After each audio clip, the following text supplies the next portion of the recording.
Just days after the announcement of a new shelter in Portland's Montavilla neighborhood, those living in that area, they held a town hall to demand their voices be heard. Portland Mayor Ted Wheeler attended the event this afternoon to hear community concerns, and our Joelle Jones has been following this story since that announcement was made on Wednesday. Joelle, how did it go out there today? Well, Wayne, neighbors had mixed reactions at today's event, but one thing everyone seemed to be in agreement on is when it comes to decisions made for their backyards, this community wants a seat at the table. Today, residents and business owners in Portland's Montavilla neighborhood held a town hall at Eastside Church of Christ. The topic of conversation, making sure their voices and input are included in plans to add alternative shelters in their region. A lot of us are sitting around waiting for our city and government to tell us how they're going to fix it.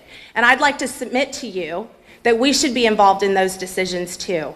The meeting comes just 3 days after Multnomah County announced plans to move forward with a new Safe Park Village site for people living out of their cars, which is slated to be built off Southeast Stark Street and 82nd Avenue by the end of the year. As much as this is a humanitarian catastrophe for people living on the streets, it's also having a significant impact on all of us. The project, managed by the county and the newly selected nonprofit Straightway Services, will provide wraparound services for those people as they work to get back into housing. And while the new site is not city-led, Portland Mayor Ted Wheeler sat in on today's event to hear concerns from community members who say this latest shelter is the third site planned by the county and city within 15 blocks of one another. Everybody here is obviously concerned about livability. We're here on a beautiful Saturday because we love the community and we care. And our community has been traumatized. On Wednesday, we asked the Joint Office of Homeless Services about potential backlash and how they plan to include the community in this project. We hear that around a lot of sites. And with this site, we did a mailer half mile around the site, so folks got direct information about it.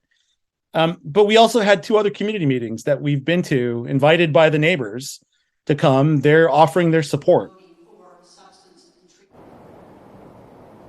Now, the Joint Office of Homeless Services says they will continue to engage with this community as they prepare to open this latest shelter. We'll have more on the story coming up at 10 and 11, but for now, I'm Joelle Jones, KOIN 6 News.